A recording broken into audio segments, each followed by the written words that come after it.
skin, and it tastes like Jack when I'm kissing him. So I told him that I never really liked this. Hello all, welcome home to SuperMex Nation, your veteran voice in the Valley, Central California Valley that is, and the voice of Mexican America. So we are on a Wednesday, it is hump day, and there's plenty to go around, plenty of material to talk about, obviously. So I did mention on Monday that with some delicate gloves, we will not, and I will not discuss or talk about in any detail, the Mueller report and the ongoing, Mueller report. And I think at this point we're beyond just say the Mueller report. The Mueller report is the basis for other things that Democrats and Republicans are arguing over, regardless of where you sit. I mean, that's not going to stop. And I think we know at this point that it's not going to, be over with one silver bullet that answers everything. It's just not like that anymore, ladies and gentlemen. Those days are over. So we'll not talk about that. We're going to wait, and I think we're going to wait about 1 week. It may be next Wednesday that we put the program together that I've been building for that particular topic. And I'm going to tell you why. To treat it with some respect and some seriousness, because clearly that's not the case. I mean, it's almost entirely partisan in outlook when we're discussing, this particular issue item.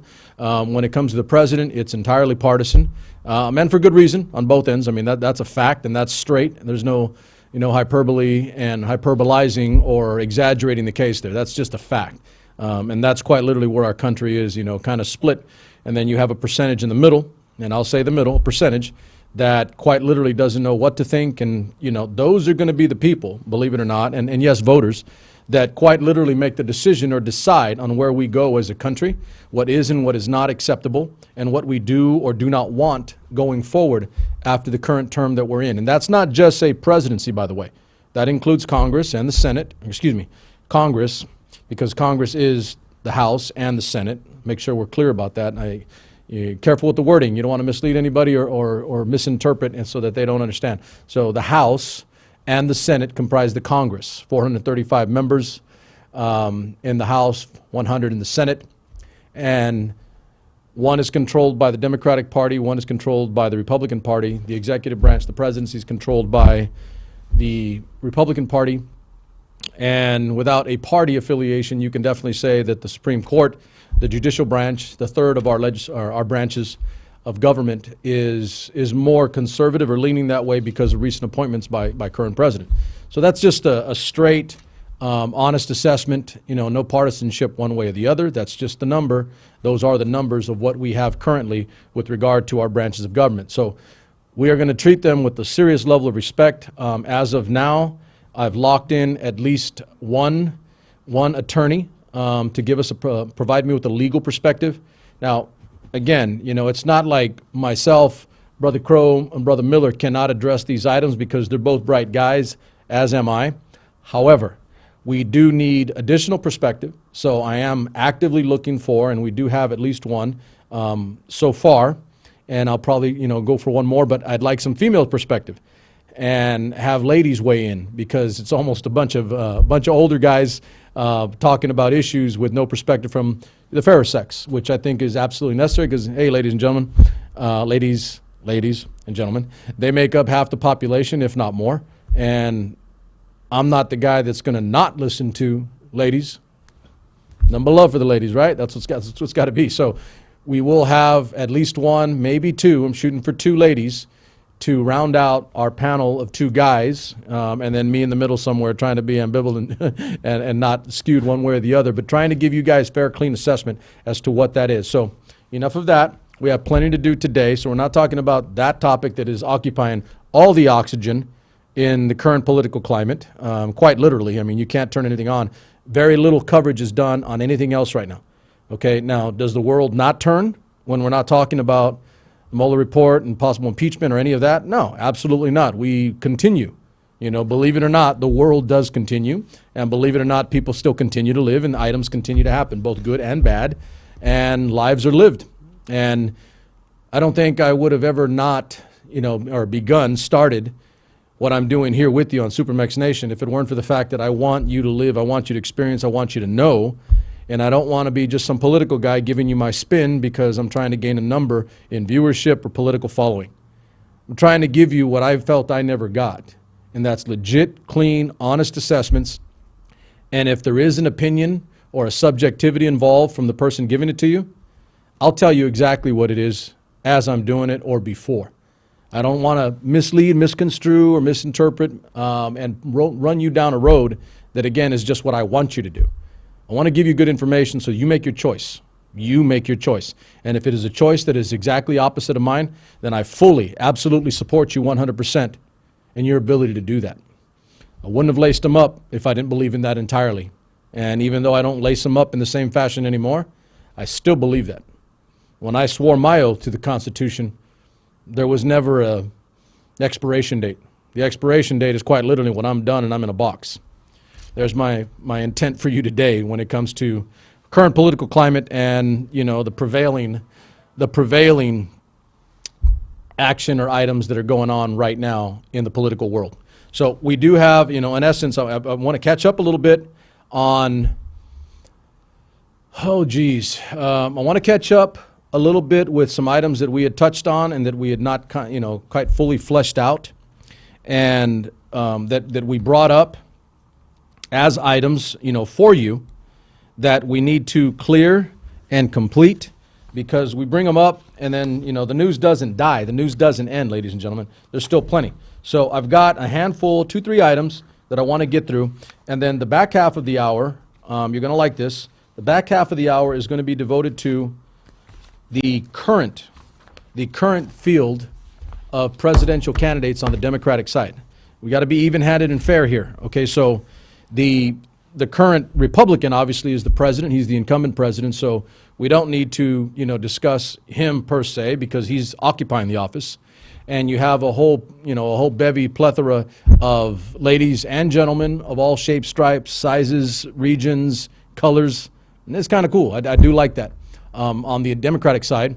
And so we're going to talk, not super in detail, but I'm going to run down the list so that you know who they are. I mean, you can pull these up on, on any news item, article, magazine, website, etc. But I'm going to give them to you, and I'm going to give you my little, a quick blow-by-blow, handful of lines about each of those individuals, where they're from, etc., maybe some of their main issues, their main points. And then I will probably spend a little bit more time, as is my wont, on the vets and those that have a little more relevance, if not commonality, with me personally. So I tell you up front, and I let you know that it's not like I'm voting for those people. What I'm doing is I'm giving them a more than average look because they have some commonality with me. Clearly the obvious one, I think you guys all appreciate that and understand it, and I hope you don't hold it against me too much, but there are some vets. There are some veterans that are currently in the race, and I will give them a serious look because I said this on, I think, Monday night's posting on Facebook, that there's no way on God's green earth that I cannot believe that a veteran is more likely, slightly, a little more likely than the average person walking the street to have the ability to work with people of differing backgrounds, if not ethnicity, religion, etc. We understand what it is to work together in common for a common goal or mission, a common mission, because that is quite literally the objective once you're in service. You have to work with people. And you don't ask them about whether they're a Democrat or Republican, Libertarian, Green, or whatever. You don't. It doesn't matter. Because what's most important is what's best for the country and your mission objective. And so obviously, I'm weighing a little bit heavy, and obviously you can hear the sincerity in my voice. It is that important to me, and I will give the veterans in our group that are running for president a more than serious look. And you're going to like this. I may even attempt or try to get some of them on this show. That's going to be difficult, not easy. Obviously, they have schedules, but you never know. I've accomplished far more difficult than getting somebody to come on air in prior lives. But we are definitely going to try for that. So the items that I wanted to go over today that we have covered a little in prior shows, if not, again, remember, we're on 3 nights a week, and so we don't have, a nightly format yet. That's coming probably within another month or two. Again, you guys know the deal because I talked to you about it. More so the case because my daughter's finishing up her senior year. I'm really busy with her right now, and I'm going to spend as much of my time with her, obviously, as possible. KP, this is up. If you can do that. On air live. See, I do that right now. I forgot to say something to you before. So, good news. Good news. Okay, so we do know, and we said something, initially about the Notre Dame fire in Paris that burnt and tore down a good chunk of that landmark, iconic figure of the Parisian skyline. And quite literally, it is. I'm fairly certain it's a World Heritage site, and it is one of the masterpieces of Gothic medieval architecture that we have left over from the 1100s. It is gorgeous, and unfortunately for me, I have to admit I'm going to have to do this when the time comes. But I will definitely make an effort to when we do get to Paris. I haven't been in Paris since my. Maybe I was 20 years old when I was in the Army. We left from Germany, our area in Göppingen, Federal Republic of Germany, and we took a trip with a friend of ours who was in service. He was a Frenchman wanting to become an American citizen. Gotta love that, right? He was a Frenchman wanting to become an American citizen, and his family lived in Paris. So we took a trip for the weekend and drove to Paris with Brule, B-R-U-L-E. It was Brule, Willis, I think maybe one or two other guys. It's like it was a blur, but we had a hell of a weekend. And so what I mean by that is we had a hell of a weekend. It was a bunch of young guys in Paris. So I'll leave that alone. But because we had that hell of a weekend, we didn't get to do the sightseeing. I think I may have mentioned that once before. We did get to the Eiffel Tower. Back then, they still let you go up almost all the way. I don't think you can do that anymore. But my point being is that we didn't get to Notre Dame. That would have been something I would have liked to have seen. I think I said something to Brule and one of the other guys, and they quite literally looked at me and goes, "We're going to the club, and you want to go to Notre Dame?" They're like, "Come on, man." And I'm like, okay. So I went along for the ride, and I went with the guys because I'm a young guy. So anyway, Notre Dame to Paris. As of right now, this is what we have, and this is cool. This is a good story, ladies and gentlemen. I don't like just giving you the ugly, on a daily basis. We like, mixing it up and showing you that there are good things done in the world. And if all you hear is the negative on a repeated, constant, inundative basis, then all you're going to do is think on a negative basis. We don't want that here, all right? We don't want that America. Not anymore. Let's go forward and let's start thinking positive, because we got plenty of the negative as is. And it does inundate you, and it does beat you down, and you begin to think on that level. I've lived a lifetime of dealing with negative. So it has become fairly easy for me to internalize that negative and return positive to you with a big old smile. See? There you go.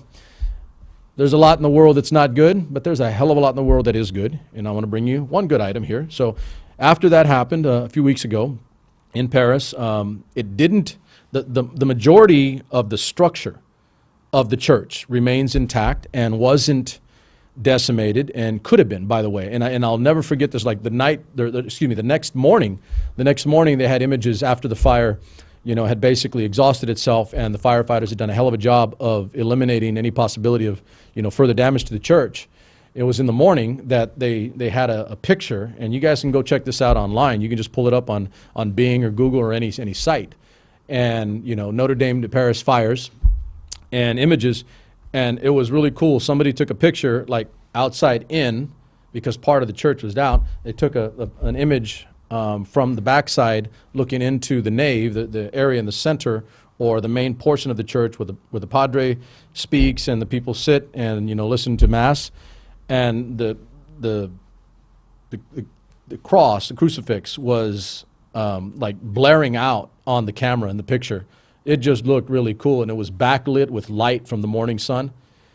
I mean, look, you don't have to be religious. It was just really cool. I mean, so you got to take a look at that. So as of at that point, I'm going to read this to you because I picked this up today, and I wanted to make sure we had these for you. Good information, good positive.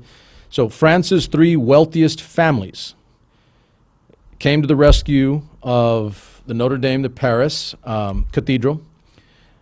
At that point, this was this past week, so this was 1 week ago, the total from those 3 wealthiest families in Paris. And I think that's cool, okay? If you have wealth, there's nothing wrong with spending it. And I don't mean on yourself, but on your people, on your country, and the things that make us all one, okay? So these 3 families spent and raised and put together an amount over 700 million, and wait for it, because that's right, this is past week, 700 million. the billionaires behind, and let's give them some props, all right, because it's a good thing. The billionaires behind luxury giants LVMH Group, Kering, and L'Oreal on Tuesday pledged a combined $500 million after a massive fire ripped through the Paris Cathedral. So LVMH, if that's a company, and its CEO, Bernard Arnault, have promised $226 million. Donation was matched by the Bettencourt Myers family, which controls L'Oreal. You ladies know what that is. So that's another $226 million. And the Pinault family, which operates luxury conglomerate Kering, pledged over $113 million. So those three fashion dynasties invoke patriotism and shared cultural identity in explaining their generosity following the devastating fire. And so as of right now, so I'm going to fast forward to where we are today. So that was $700 million, over $700 million just from three families alone, just three families. And I think by now you know that there are Catholic groups and religious groups all over the world that are also contributing. I think the University of Notre Dame, namesake of which is the Notre Dame de Paris in Paris. There you go, double. So they're also pledging. I think there's a group in LA, and I'll flesh that out more for you. We'll give you more particulars because there's still people contributing. Bottom line is it's going to go over $1 billion. So that's where we are, I think, as of today. So $1 billion raised, $1 billion raised to rebuild Notre Dame after fire. Apple, L'Oreal, Chanel, Dior, and Catholics all over the world have poured in funds. So nearly $1 billion have already poured in from ordinary worshipers as well, not just the magnates that have the extreme, wealth and have the ability to drop down hundreds of millions of dollars. And that is going to allow France's President Emmanuel Macron to be able to put together a package that is over $1 billion to the restoration and the rebuilding of said church, Notre Dame de Paris. Notre Dame de Paris, if I want to get all Frenchy on you. There's my Spanish for you. But that's over $1 billion from not just the very wealthy, but just regular folk, regular Catholics all over the world, and others, and other religions. Because I think at this point, obviously it's a Catholic church, but how many times have you seen that building? Like, you watch The Hunchback of Notre Dame when you're a little kid growing up, right? And you're like, whoa, that's cool. It is an iconic image. It's an iconic scenery. It's an iconic architecture. It is a masterpiece of art, at least in Gothic construction and sculpture. And it's a beaut. So everybody, across the world, you don't have to be a Catholic to appreciate it. So I do think that's a cool thing, that you're getting people from all over the world, rich and poor, to help. That's a good thing. So Macron, the French president, has said that they will have it rebuilt and reconstructed within a 5-year window. And I'm hoping that, and I think it is going to happen, right? It's going to happen. The money's there. I think that would probably be the hardest thing. The money is definitely there, but 5 years to put together something that was already there and maybe, just maybe, expand on it, if not in size or volume, but in concept. Maybe you take what was there Gothically, the Gothic construction, the Gothic art, and expound on that. There is such a thing as the classical period, and then there's a neoclassical period. Much of Washington, D.C. in the United States is done in a neoclassical form. What does that mean? Here's your education for the day, at least in a small part, for those of you that don't know. Neoclassical quite simply means new classical. Not like Neo from the Matrix. Some of you guys probably don't even know, thought it was a cool name, N-E-O, but it's Greek for new. There you go, education for the day, right?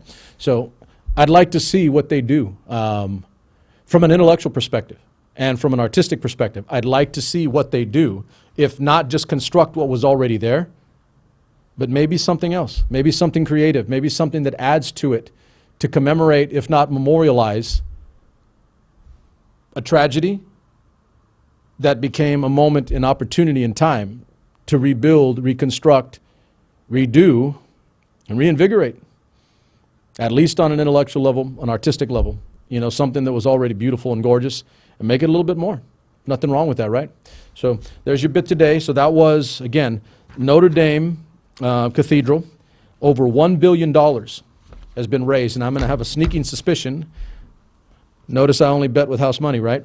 I'm going to have a sneaking suspicion that it's probably going to go well in excess of that. I'm going to say a safe guess is $1.1, $1.2 billion before it's all over and done. And there's a window there where it will get done. I'm going to say this. I'm going to make a note. I'm hoping my wife's not listening because she's going to hold me to it. But I'm going to make a note to try to get to Paris within the next 3-4 years, 3-5-year window, so I could see it before construction is completed. And then maybe immediately thereafter, once construction is completed, I'd like to see it as well. That could be really, really cool. So there's your good news for the day based on that bad news from a few weeks ago.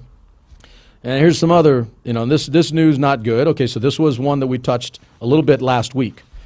All right, and it was the Sri Lankan bombings in that small island country just immediately to the south and east of India on the Asian continent. Indian subcontinent, if you want to get geographic about it. And so let me read you this current update as of today.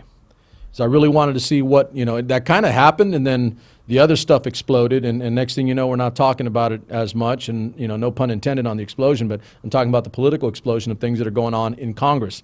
Remember, ladies and gentlemen, especially for those of you guys that are with me here. Oh, by the way, big props to my Russian colluder for getting me out to an international audience now. We do have people from other parts of the world watching, and I do appreciate that. One lady messaged me and said she will continue to listen, if anything, just because I'm speaking quality English and it's not all bastardized and slanged out. Good English on good topics from an American perspective, in this case, the SuperMex Nation American perspective. And my overall point being this: we live in America. We live in the greatest country on the face of the earth, but there's a bigger world out there than us, whether you want to admit that or not. I actually do. Now, I do believe that we should lead, and I'm devolving a little bit here, but I do believe that we should lead on the world stage, but I don't believe it is our absolute right to tell everybody else how to do their business. You can quote me on that, because I believe that, all right? And this is a guy that did serve in other parts of the world for this country in the military machine that we call the United States Army. Quote me on that one, because I can be held to it, and I will definitely not back away from it. They don't walk those kinds of things back. That's for damn sure. All right, so update on the suicide and bombing in Sri Lanka. So let me read this to you, because it was kind of ugly as I was getting through it. Okay, so attacks on churches and luxury hotels. That was basically what it was, multiple. It wasn't just one isolated bombing. Attacks on churches and luxury hotels, with the death toll as of right now that has reached over 359 people, wounded over 500, and it has appeared to have rekindled a feud between the Prime Minister Ranil Wickrem, I'm going to play with his word, I'm going to get this right, Messing, and President Maithripala Sirisena. Close. I can get better about it. Okay. So, and unfortunately, that's the problem, right, is something bad happens, and then the political ends up getting involved and takes the oxygen out of the primary and purpose. And it is because there was information shared with the Sri Lankan government. There was not fast enough action to prevent these items from happening. And that is a problem, you can imagine, because that is quite literally why government exists. Government exists so that you, giving your authority as an individual to be part of the whole, you're giving some of your rights over to the government to ensure your overall rights and freedoms. Why are you doing that if they're not doing their end of the job, right? Some of you guys, you know where you're going to go with that. Why are we giving up some authority in who we are, our taxes, our whatever, so that a government can provide for us and ensure our freedoms and life, liberty, and pursuit of happiness? And if they're not doing that, then why the hell are we giving up our rights and authorities? Yeah, it sounds American, right? Yeah, because that's why we revolted, ladies and gentlemen. That's why we rebelled against the monarch. Okay, so critics have said that government infighting could undermine the authorities' response to the security crisis, which is legit, and the threat of Islamist extremism now facing an island state that had been relatively peaceful since a civil war over a decade ago. So here are the failures in the system, and this is what was significant for me. Information was there, but the top security officials did not take appropriate actions fast enough, obviously. That is from Lakshman Kurela, who was also Minister of Public Enterprise, in an address to Parliament. He said information about possible suicide attacks on churches, hotels, and politicians was received from Indian intelligence on April 4th, and a Security Council meeting was chaired by President Sirisena on April 7th, but the information was not shared more widely. And therein lies the problem. Because it wasn't, the acts took place. Somebody is controlling these top intelligence officials, the minister said. The Security Council is doing politics. We need to investigate into this. I think that's obvious. Sirisena has said his office never received the Indian report. Something smells fishy. Somebody's lying, obviously. Somebody's lying. Two sources close to the president said Sirisena had asked the country's police chief and defense secretary to resign following the attacks. Somebody needs to pay a price, at least politically. The president fired Wickermans,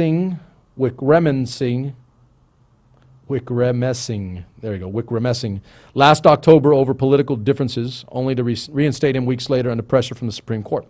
So there was already build-up there. There was already, if not lack of communication, then there was already below the surface political differences and probably political antipathies that usually get in the way of people making good decisions, which I've said on SuperMex Nation a lot of times, ladies and gentlemen. Don't let your emotions guide your decisions. More often than not, you'll end up on the bad end of it. Make good, sound, clean decisions based not out of emotion, because it's easy to do that, but out of some form of logic and rational approach to getting something right as opposed to wrong. Asked if the rifts within the government had hampered the response to the intelligence, the U.S. ambassador to Colombo, Alina Teplitz, told reporters, Colombo, C-O-L-O-M-B-O, is Sri Lankan, the capital, Alina Teplitz, well, that's what she's like, told reporters on Wednesday, clearly there were failures in the system. And obviously that is a massive understatement.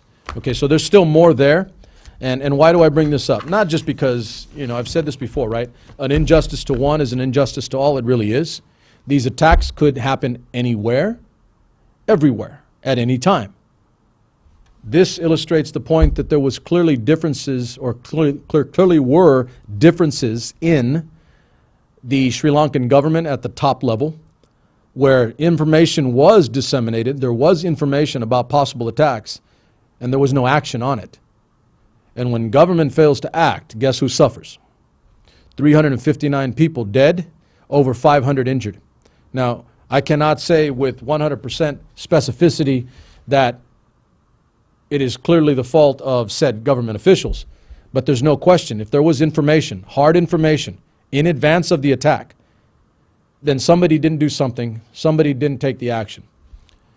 You guys know who I am. You've been with me long enough, those of you that have, and if you haven't, here's where it's at. This is real simple for me. If you're in charge and something that bad happens, something negative, ladies and gentlemen, you don't pass the buck, Harry Truman. You take the sword. What does that mean? You accept blame, responsibility, and the fault, specifically and especially if you're in charge. If you're running the show, if you're the boss, you're the leader, you're the captain, you're the general, you're the president, you're anything, then ultimately leadership responsibility begins and ends with you. And I mean that. There have been more than a few times when I've accepted blame for things that weren't even my fault, but I was at the top. So by extension, they are my fault. We'll see what happens here. I'll keep you updated on that. But it is important because, not just for an insight into how government works, even in other countries, but because these actions, these attacks, and that's a lot of people, ladies and gentlemen, that can happen anywhere, including in our backyard, including in this country, because they kind of already have in different forms. It's already happened. You better pay attention to your damn intelligence agencies when they give you information. You better pay attention to what they're telling you. If you're not doing your job. You can quote me on that one too. Do with it what you will. Last item before we get into the meat and potatoes of the evening, presidential candidates. So we didn't do too much on it, and I'm chuckling because I just amazed, and nobody's dead here. This isn't a Sri Lankan bombing. This isn't the Notre Dame Cathedral, and it isn't something where people lost lives. However, For some people, it is significant. It is as significant. And it did hit kind of close to home to me because, see if you guys get this before I even say it. I've said multiple times, some of you guys, you're my family now. You hang out at SuperMex Nation and you kind of know a little bit about me, and we have conversation and dialogue through our Facebook and YouTube channel. And I talk to you, you talk to me. Some of you guys message me a lot, by the way. A lot. And not bad, but I did remind you guys, I take that back. I did say, and I'm going to remind you guys, as of right now, ladies and gentlemen, I don't want to get a gazillion messages in my Facebook Messenger, text messages, etc., that are all to do with how bad the other person or other side is. If you want to impress me, if you want to move me to your line of thought, you want to move me along with you, your position, your party, whatever, talk to me about the good things being done by your people, okay? If you're a Democrat, I don't need to know how bad President Trump is. I can see with my own eyes what he does and does not do, and I'll make my own damn decision. All right, so I don't need to know that. Why don't you tell me about the things that are going on in the Congress that this new leadership and the Congress has begun? And by the way, so for my Republican friends, there are some good things that H.R. 1, I had a list, somebody put together a list for me the other day of bills and laws that are going forward right now with the current Congress, and some of them, by the way, with Republican bipartisan support that will be good for this country. So don't tell me people don't do good things. People do good and bad. We just have to make our decision as to what is good for us and what is bad for us. And then on that continuum, we make decisions on who we go forward with. Okay? So I digress a second, but I want to make sure that I'm reminding you of that point. Again, if you're a Democrat, I don't need to hear about how bad President Trump is in your messages and your texts and your emails, right? And if you're Republican, I don't need to hear about the Democrats and how bad they are. Why don't you send me good things that the president is doing or has done? That impresses me. The other, not so much. Okay? I know I'm not the majority of people in the world. I am a minority. Proud of it. Not what you think. I'm a vet. We're a small percentage of the population, by the way. Very small percentage. But I want to make sure we're clear. It doesn't impress me to be negative about something or someone or somebody or somebodies. It does impress me when you can show me something that is good done by those you are advocating for, whether that be a party or an individual. Everybody clear here? This is SuperMex Nation, ladies and gentlemen. We don't rip on each other. We don't take shots at the other side. What we do is we put forward a positive of what we think it is and what is good.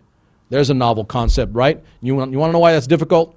Because it's not easy to do that in today's climate and culture. It's really easy to rip and make fun of and act like a third grader and talk smack about somebody else. That's extremely easy. What is difficult is actually bringing me logical, rational, reasoned thought that points to something that is actionable and good going forward about who or what you are advocating for. I might need to make that a clip for 2 or 3 minutes there and send that out because that's legit and that's the real way it should be going forward. All right? I'm quite literally hearkening back to a time when I was in the Army and I had a sergeant. Never forget him. He was incredible. The guy was legit. I still think along the lines of what he taught me. He sat us and got us together in a squad, and he just quite literally told us in some colorful language that I cannot share entirely with you, but basically told us to get our heads out of our patoot, stop crying, stop complaining, stop telling me about how damn bad everything is, and start telling me and showing me what's good. Never forgotten that. Never forgotten that. And then when he was done chewing us out, he looked at us and he goes, "It's easy to talk smack and talk bad about others. It's really difficult to find the positive." And he goes, in this squad, and we were a very good squad, out of that group, I won a Soldier of the Year title, some awards. Other people in the squad were also just as good, and he ended up becoming a non-commissioned officer, staff sergeant to sergeant first class at I think 7, 8 years, which is very, very fast, because he was that damn good. So remember that. If not from anything else, remember that, because that's the way I think. Okay, going forward, so let's see if you guys figured it out. I do have a daughter, and she is going through the admissions process. It's just about done now. We're waiting on a couple schools before she makes a final decision as to where she goes. But you get the point? Okay, so the college admissions cheating scandal. I didn't do too much with it. But ladies and gentlemen, there's a lot there to do, if you know what I mean. The obvious, things that you can beat up on are Aunt Becky and Felicity Huffman, two actresses. Lori Loughlin, for those of you guys that don't know, she was on and I never really watched that show, the Full House. Full House. She was Aunt Becky on Full House. And she's been an actress and been working actress for a long time, as has Felicity Huffman. They're both good at what they do. They've been, they're well known. They're respected, at least within that industry. And they definitely have wealth, privilege. If not just the wealth, they definitely have privilege. And long story short, I think you guys know most of it, but here's why I'm bringing it up, okay? Because it's still ongoing. And as of today, there were two more, including former USC coach, two more people that were involved in the scandal that have agreed to plead guilty. And so here's what I like about that. I really dig on this because I would just rather you come clean. Did I not just give you a lecture on falling on your own sword? Yeah. There's an enlightenment and an exhilaration in owning your misgivings, your foibles, and your faults. There really is, ladies and gentlemen. To be able to look another person in the eye and said, yeah, that was me. My apologies. Won't happen again. No excuses. No throwing somebody else under the bus. And I hate that term too, by the way. It's so damn overused. I'm tired of it. Maybe because I don't use it at all. I don't throw people under the bus. If anything, I'll jump in front of the bus for you. I'll stop the damn bus. Do with that what you will. But I do like the fact that people are coming forward. Now, don't get me wrong. They still did it, right? They still did wrong. They're coming forward and pleading guilty because they know they're wrong. And it'll be a better scenario for them if they plead guilty. They're more likely to get a lesser charge for having cooperated with the prosecution. So I'm not saying they're saints, mind you. But obviously it's better than them pleading not guilty and trying to fight it tooth and nail. But in retrospect, and for this particular instance right now that we're talking about it, yeah, I'm not a man of wealth or incredible means. I'm a regular Joe that grew up in this country and worked his butt off to get to where he's at. I've had more than a few challenges thrown my way in my life, and I've never complained or cried about any of them. I'm just here doing my thing. Well, what I want you to point out, and I want you to pay attention to, is that I've got a daughter. She doesn't have the highest GPA. She doesn't have the highest SAT. They're all above average. They're all above average. She didn't have all the other bells and whistles. She's done everything that she's ever done well above average. In retrospect, it's more comprehensive. It's a greater outlook approach to the child that we build in my house with my wife. And we believe in a comprehensive individual, not just an individual title and just an individual this. But I'm not going to lie. I had to consider, because she did apply to Yale. Yale was one of the schools, and a couple other Ivies. And, I'm sitting here like, how does that affect us? Is it possible that there's another mom of a Yale prospective student, applicant, that maybe forked over $500,000, or maybe took an SAT and got a higher score than my daughter because after the test was done, she went and got the test hooked up? I don't know. I don't know. But here's a last thought for you before we get into our presidential night. Here's a thought for you. I want you to understand that this is quite literally the problem that we're dealing with in America. Here's your original thought for the night. Okay, this isn't lifted from another show. I don't go listen to other people and try to take their ideas and their information. It's my own verbiage, my own thought. But here's my thought on it. There's a reason why, as regular folk, and by the way, if you're a billionaire or millionaire, you're probably not listening to me. Doesn't matter. I can care less. You're probably not listening to me, so you're not going to have issue with this. You're probably a regular person like me. You live a regular life. You earn a regular wage or regular pay, whatever the hell it is you do. Okay? But if you're listening to me, you're not wealthy. You're not one of the super privileged. So you should not take exception or issue to what I'm about to say.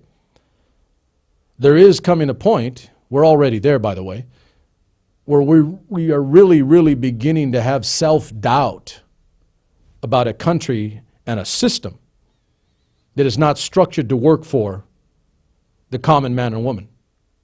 Do we need any more evidence, ladies and gentlemen? Do we really need any more evidence?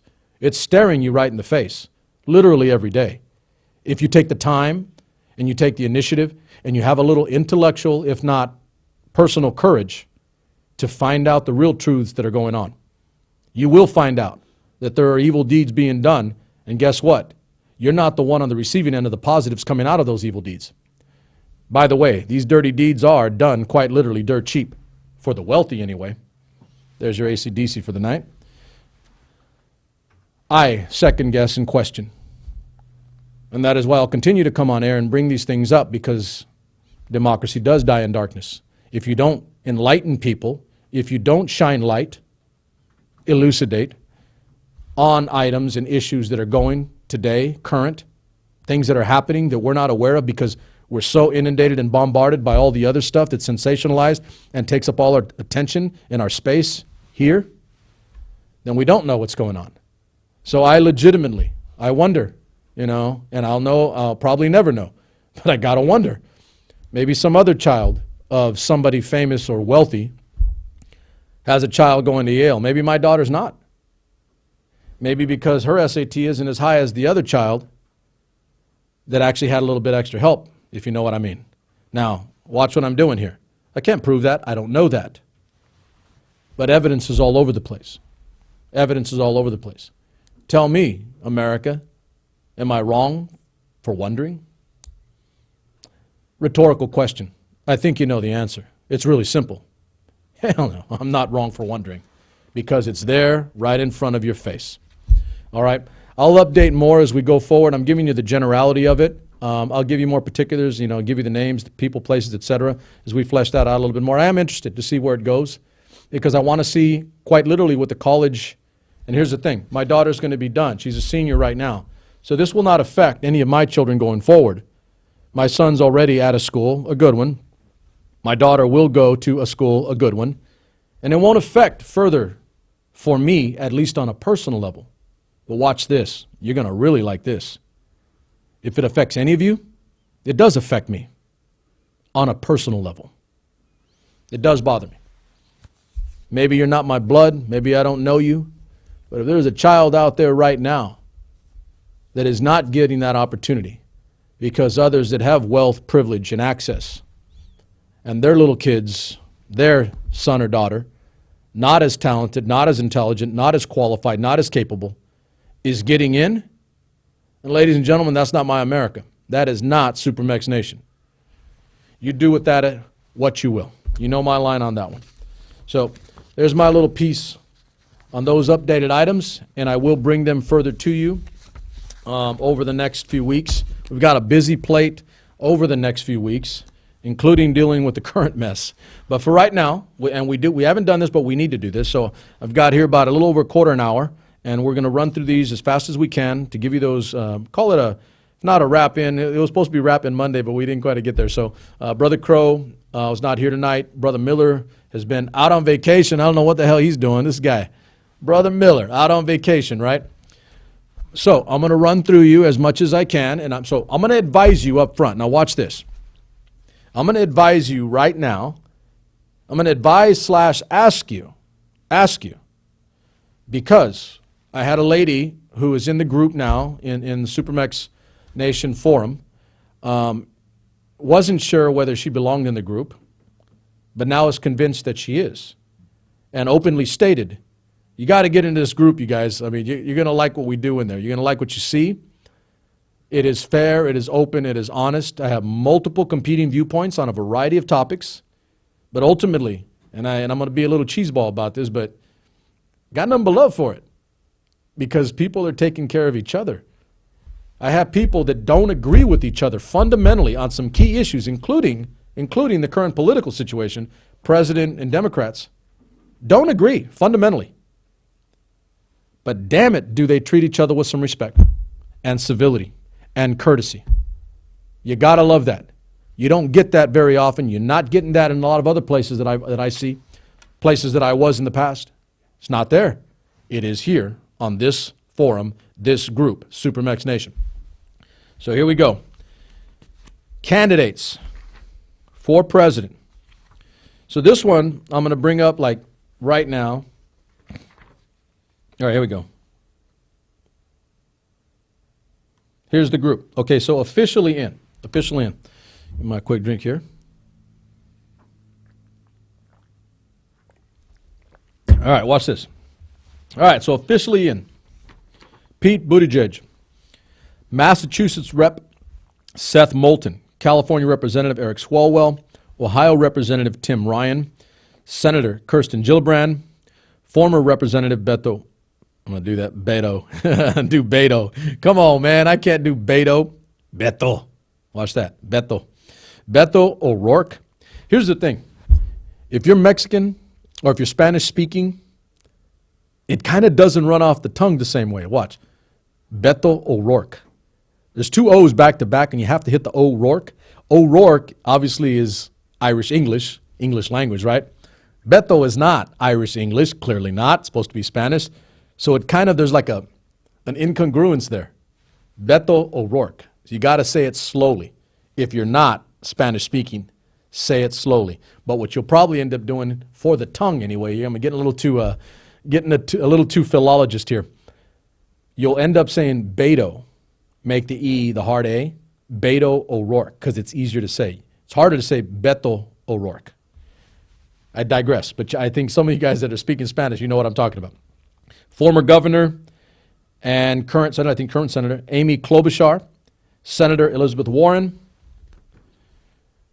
former Mayor Julian Castro, Representative Tulsi Gabbard, former Representative John Delaney, Florida Mayor Wayne Messam, and author Marianne Williamson.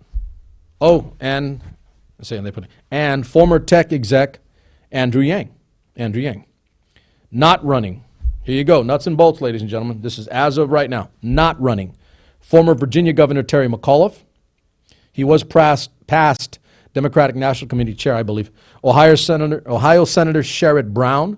He was significant because he is in the Rust Belt. He is in Ohio, and Ohio is a good barometer of where electorates go. Former Secretary of State Hillary Clinton. No jokes, please. She's not running again. You get the point. Former Attorney General Eric Holder. I don't even know he was actually being considered. Former New York City Mayor Michael Bloomberg. He was on the map for a bit, and he is a billionaire. Significant because he has the money to self-fund. Oregon Senator Jeff Merkley. West Virginia State Senator Richard Ojeda. Says he is that guy? I'm thinking on the spot. Announced a run, but then he dropped out. He's a vet. I know that guy. I've seen him before. I don't know him personally, but I actually thought about getting him on the air when he had announced. He's kind of a hard dude. Okay by me, by the way. Same. But he's probably a little too gruff and rough for some of the people out there in the country. He's a vet, and he's not a soft one. But he is not. And he's the kind of guy that'll go tooth and nail with anybody. You put him in an alley, he'll murder half the field here, if not all of them. Political pun. Announced run, but dropped out. Others, former Massachusetts governor. Oh, here's the trick. So today, or over the last few days, former Massachusetts Governor William Weld is likely to challenge President Trump in the Republican primary. And there was one other that came up today. I'll bring that forward in the coming weeks. And then former Starbucks CEO Howard Schultz is considering an independent run. And you guys know what that means. An independent does skew a race. It could hurt one or the other. You have to kind of do the research on your own for that, but there's rationale there. All right, so here we go. Here are the candidates, not just reading them off. Representative Seth Moulton of Massachusetts. He was recent. It was just within this past week that he entered the race. Massachusetts lawmaker, Iraq war vet, latest Democrat to jump in the race for the White House. He made the announcement on his website April 22nd. Moulton first came to prominence in 2014 when he unseated long-term incumbent Representative John Tierney. I actually remember that guy in the Democratic primary. He went on to represent the state's 6th congressional, a swath of communities north of Boston, including Salem, home of the infamous colonial-era witch trials. That's funny, but they would add that. I got to wonder. So he may actually represent my son. My son's at a little school in Boston, and I'm wondering if that north portion of Boston is Representative Moulton. I'll get back to him in a second, but okay, so he is a multi-tour veteran of Iraq. You get the picture, ladies and gentlemen. I have to give him a listen and a look, okay? And I will. I'm going to guess, and so let's tippy toe real carefully here, so I'll make sure we're clear. There are veterans in the race. There are veterans. I think I'll do this by taking a shot at myself personally. I served in a good way. Characterize it how you will.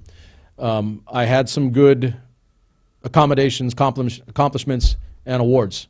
I was a good soldier, and I'll say that. I was a good soldier. I won't hyperbolize and make it anything more than that. I was good at what I did.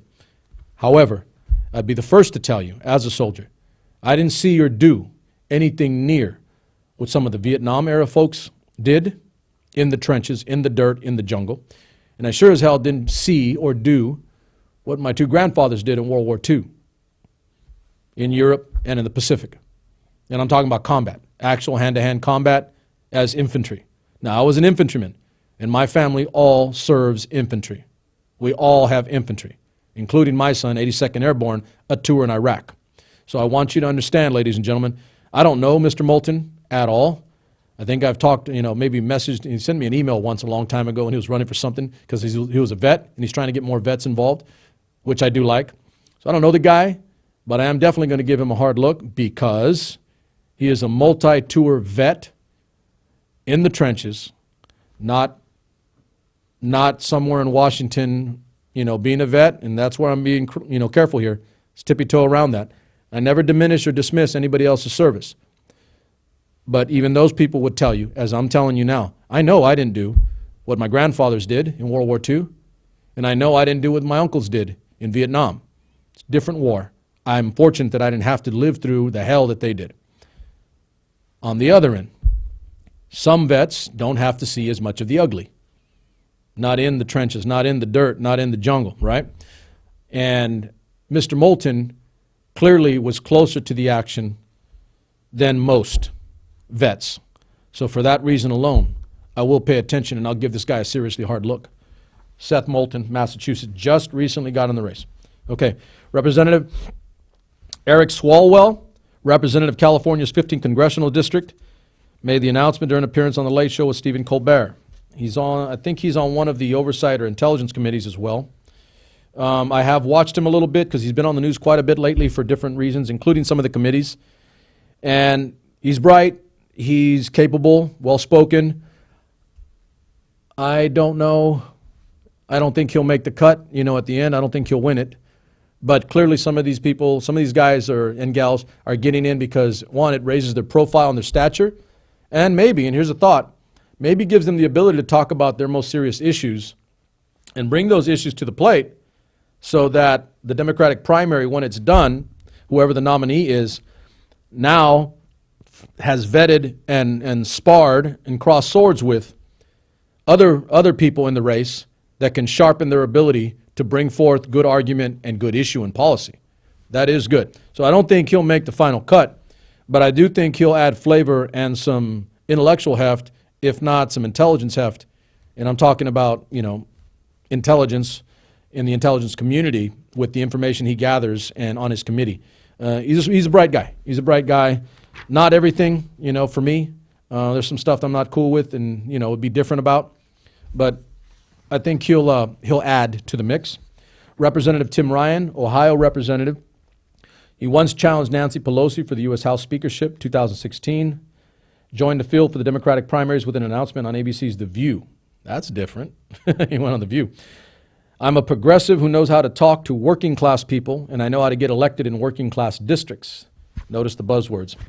Because at the end of the day, the progressive agenda is what's best for working families, Ryan said on the show. Careful there. Again, he's another one. I don't think he'll make the cut.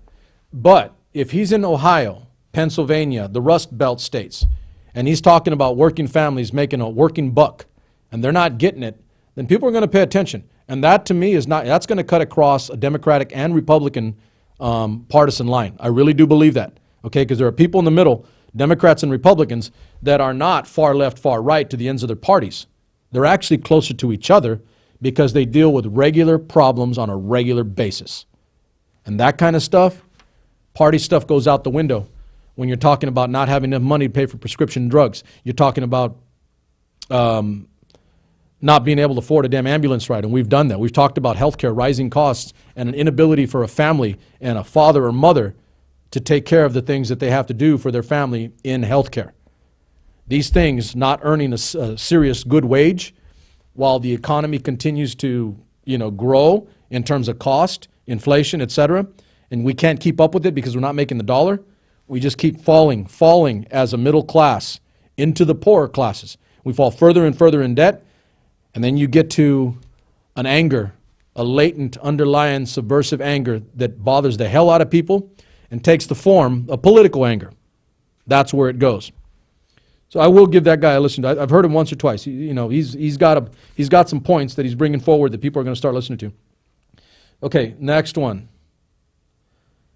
He was, where did I put that? Messam. Wayne Messam, Florida mayor. Not quite getting the traction that the Mayor Pete's getting, South Bend. I think this guy's actually in a larger town too. So Wayne Messam, oh, okay, I didn't know that, was a wide receiver on Florida State University's 1993 national championship team. He's a receiver. He owns a construction business and became the first African-American mayor of Miramar, Florida's 13th largest city. So it might not be bigger than South Bend, but similar. I haven't heard a lot about him. He's probably not getting the same traction. There's some space here that you guys got to occupy if you're one of these candidates, right? And let's just say it, let's put it on the table because we don't mince words and we don't do the politically correct. You have specific groups that you're trying to fill that lane. In his case, he's an African-American male. You have an African-American female. You have another African-American male, Cory Booker, that's getting more attention. So you're not going to get all of them out of that group and to win the primary. So it's hard to get traction. You understand that, okay? If you're not the sole person occupying that lane, it's really hard to get to the convention and a primary win. All right, so here we go. This is going to be funny. Beto O'Rourke, Robert Francis O'Rourke. This is the chuckle for me, and I'm not dismissing this guy because I don't know him, and I don't do that if I don't know you. Beto, okay, so it's Robert Francis O'Rourke. The guy grew up in Texas, so this is all I know. All right, this is my logical, rational mind speaking. He goes with Beto because he probably grew up around a bunch of homeboys, and instead of calling him, hey, Robert, they go, hey, Beto. You like that? See how I did that? There's language for you, right? Hola, Beto. That's what they did. They shortened his name, diminutive form, in Spanish. He goes from Robert Francis to Beto. And oh yeah, by the way, he's Irish-American, which is kind of cool. All right, so I'm going to guess it's that. But I will say this. You guys are going to chuckle. For the same reason that Ted Cruz, C-R-U-Z, benefits from the Mexican-American population in Texas. Now watch this. This is intellectual honesty and political non-correctness because it's the damn truth. Ted Cruz is not Mexican-American. The dude's Cuban. And he is not like a lot of the people in Texas that are middle class and below. I can tell you that directly. Okay, and we've had that out here on the show, by the way. A Cuban in Florida or other parts of the eastern seaboard is not the same as a Mexican where I grew up, or me, by the way. Not the same person. Not the same belief system, not the same whatever. We're different. But we get grouped because we're termed Hispanic or Latino. Yeah, you got that? We're the same. No, we're not. So the crazy thing here is, like in that particular Senate race with O'Rourke and Cruz, they both have Latino, Hispanic, whatever sound to their name. I can tell you right now that Beto O'Rourke got a sizable portion of Mexican-American votes. Is he Mexican-American? No. He's Irish-American. But because of that first name, shortened diminutive form in Spanish, he got some Mexican votes. The same way that Ted Cruz, C-R-U-Z, gets Mexican-American votes. Are they exactly like the people that they ran for and represent? No. There's politics. May not be politically correct, but ladies and gentlemen, that's some serious insight. And you know what I call it on this little show? It's called the truth. Think about that. John Hickenlooper, former Colorado governor. John Hickenlooper says he's running for president, casting himself as a can-do uniter who is used to overcoming adversity and accomplishing liberal goals in a politically divided state, Colorado. Colorado is different than most of the country, by the way. Good and bad, depending on where you are. I'm running for president because we need dreamers in Washington, but we also need to get things done. I think his point is he's trying to say that people need to visualize and see and achieve big goals, but be realistic about how we do it, like wasting money on things that are never going to happen. Hickenlooper is 66. I've proven again and again I can bring people together to produce the progressive change Washington has failed to deliver. If not for the progressive, some of you on my conservative side and Republican side will not like that word, but there are things such as positive changes, ladies and gentlemen. You can call them progressive, but the bottom line is there are clearly some things about Washington that need to change. If he can do that, give him a listen. Governor Jay Inslee. This guy I've seen more than a few times. He's gotten a few pieces. The relatively unknown governor of Washington, Jay Inslee, announced he was joining the field on March 1st, pledging to make climate change the primary issue in his campaign. He is extremely knowledgeable about the topic, probably more so than all the others, and he has enacted things within the state of Washington that has put them on the cutting edge, if further along, than most of the other states. I think he has more ability to do that as governor of Washington than, for instance, some in California or some of the larger states because of the body, the size of the state. He is 68. He's the first governor to enter the Democratic contest then and has a long political resume, but lacks name recognition outside of the Pacific Northwest. Probably won't make the cut, but I'm going to guess he's going to sharpen the arguments of some of the other candidates that are talking about climate change. Okay, Amy Klobuchar, Minnesota senator, positioned herself as the most prominent Midwestern candidate in the field as she announced her candidacy Sunday, February 10th. I did watch that a little bit. She was getting snowed on pretty heavy. In a snowy park along the Mississippi River with the Minneapolis skyline in the background. Klobuchar made the announcement after several stories about her alleged mistreatment of Capitol Hill staff put a dent in her Minnesota nice reputation. Ladies and gentlemen, I don't care about that, unless she's not doing something evil or, illegal. I think she's kind of a tough little broad. I get in trouble for that, but she's a tough little woman. And I would listen to her. I'd listen to what she has to say. She's tough. She's not weak. She's Midwestern in the good ways, like got to work for something, you got to get it. Those qualities that kind of get identified with Midwestern. I'm that too, by the way, even though I'm not in the Midwest. I'm probably Midwest California, a little bit of that. But Amy Klobuchar, I don't know if she's the final, meaning she wins the nomination. I don't think she will. But I will say this. I think she has a legitimate shot at maybe being on the ballot as VP, depending on who the nominee is. We'll get to that in a second. I'm running a little over. Am I over? Okay. I've got to hurry up here. I'm going to try to finish this. So, Senator Elizabeth Warren, Massachusetts Senator, first prominent candidate. She has been in since the beginning, going back quite a bit. She announced a while ago that she was forming an exploratory committee. She made it official on February 9th. Dem nomination to the White House. Progressive candidate's initial move came 2 months after a widely criticized decision to release a DNA test. That was I'll say it, that wasn't bright, to prove her claim to Native American heritage. I think we're kind of done with that. Like a politician, she claims something she probably shouldn't have. I'll just say it. I think she's a nice enough lady, and she does believe square here, that she does know some things about some things. She is knowledgeable on a policy front. She has clear ideas. You may not like the ideas, but she has clearly fleshed out a vision and a protocol process as to what she wants to get accomplished if she's the nominee and if she is the president of the United States. She formally announced her candidacy at a rally in Lawrence, Massachusetts after a series of stops, some big turnout in states like Iowa. So I won't get into all the policy. She is clearly putting some things out, and she is ahead of the field in some of the items. Again, I don't know if she wins the nomination. I think she'll be there close to the end, toward the end. Who knows? Anything can happen by tomorrow, right? But she is more of a high-profile candidate. She is raising some money, enough to keep her going. And I will say this, more than most of the other Democratic candidates, she has clearly laid out policy as to some of the things that she would do if she were president. And I do kind of like policy. I don't want you just talking about how great you are. I don't want to just know who you are. I want to know what you're going to do. More importantly, what can you do? Again, I don't think she'll go all the way.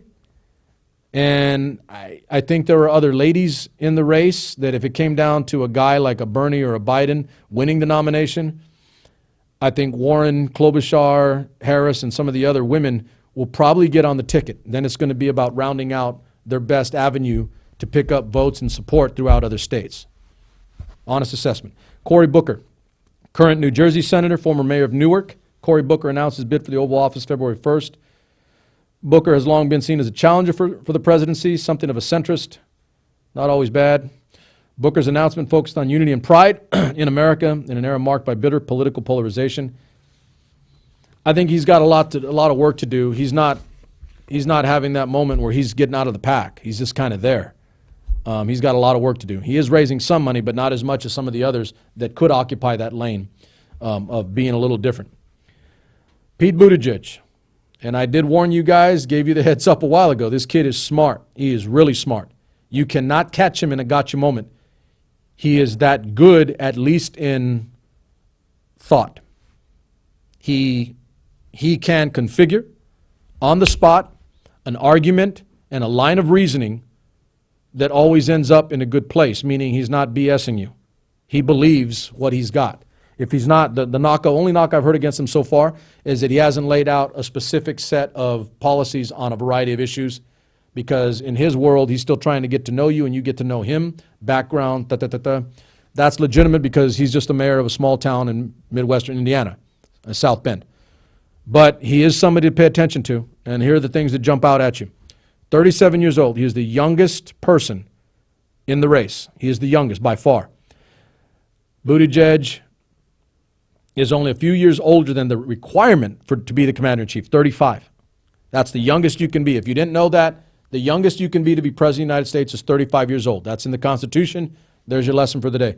Buttigieg is 37 years old. He's the youngest by far. He is a former Rhodes Scholar, and he immediately gets a check in my box because being a Rhodes Scholar, that means you're not on the deficient end on an intellectual quotient. He's bright, he's smart, and he's gotten the education necessary.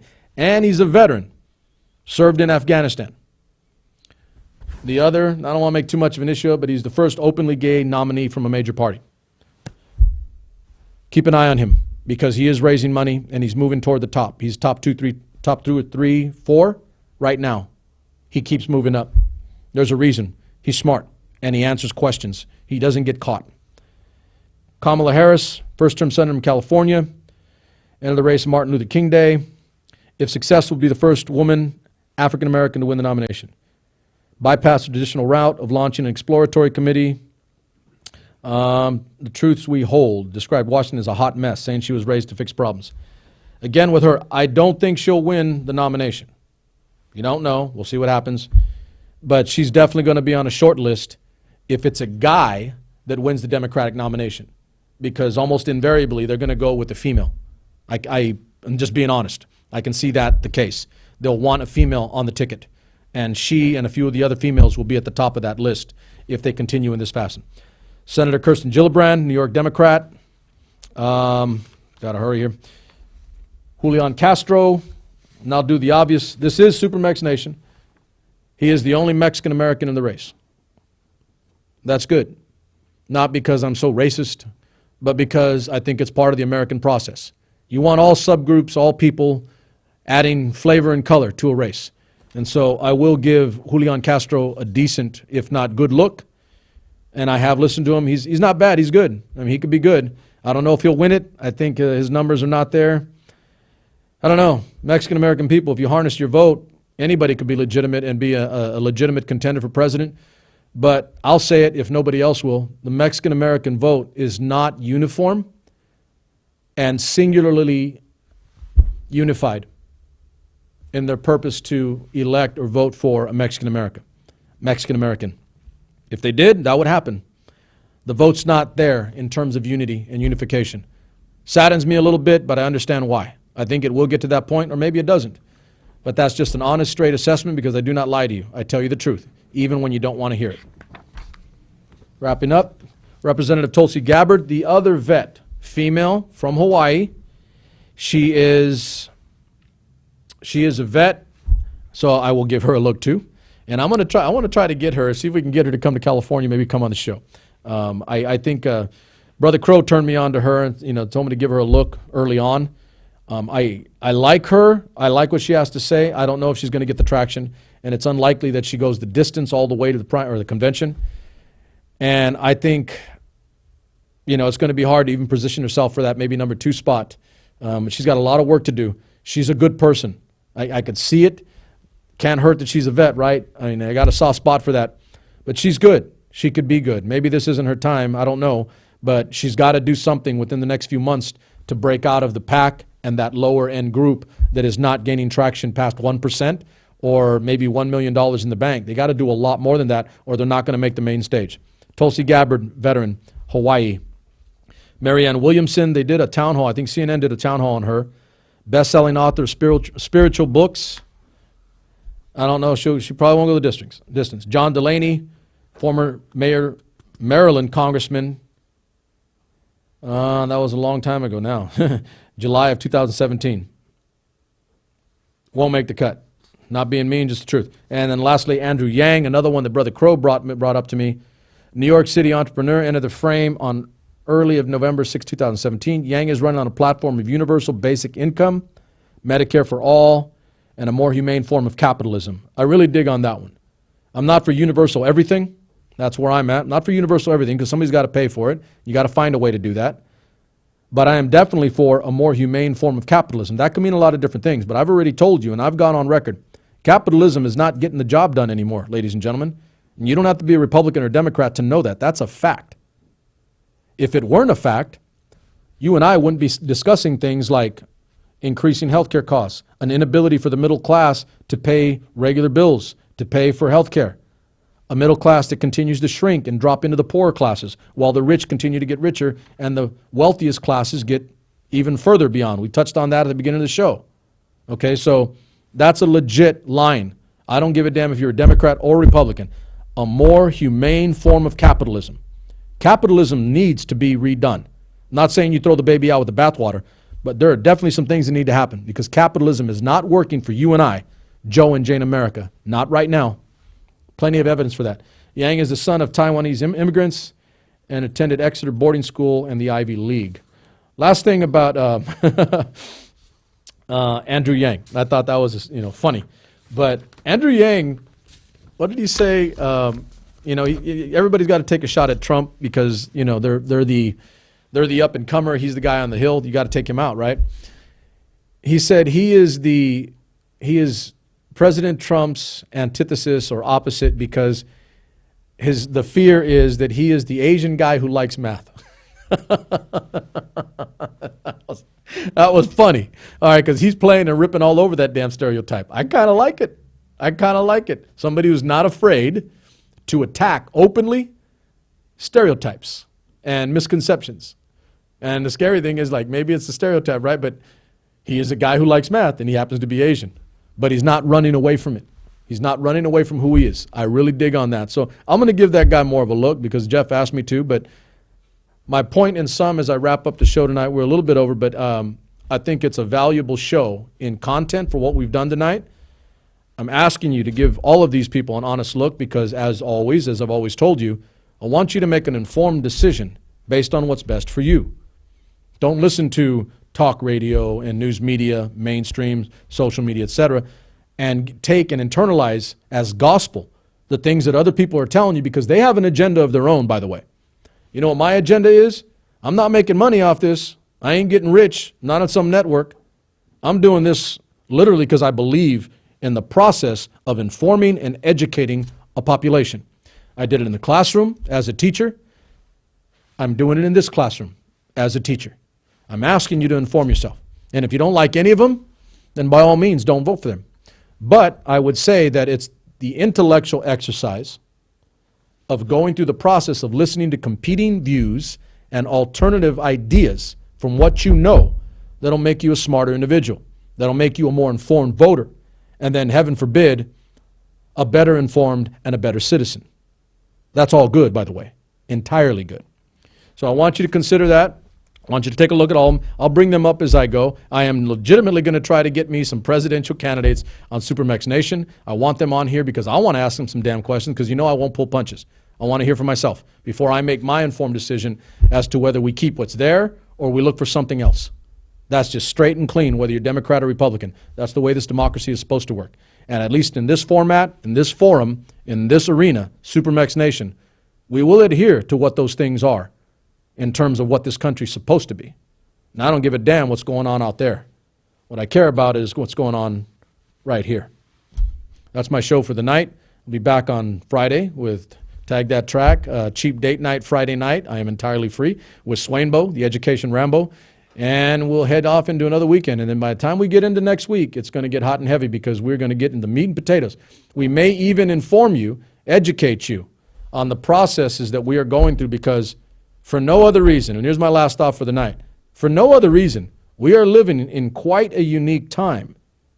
Not for the negative that's being dispersed on either side, but for the fact that in real time, day to day, you can actually teach your kids and a younger generation of how the Constitution and the forms of government, our branches, are supposed to work. It's an excellent teachable moment. Take advantage of it, ladies and gentlemen, even if you're not in the damn classroom as a teacher. Take advantage of it as an American. Teach your kids what they're supposed to know. Teach young people what they should know. Because if we do that, we end up with a stronger country, a stronger America, a stronger SuperMex Nation. That's my show for the night. I'll see you guys on Friday.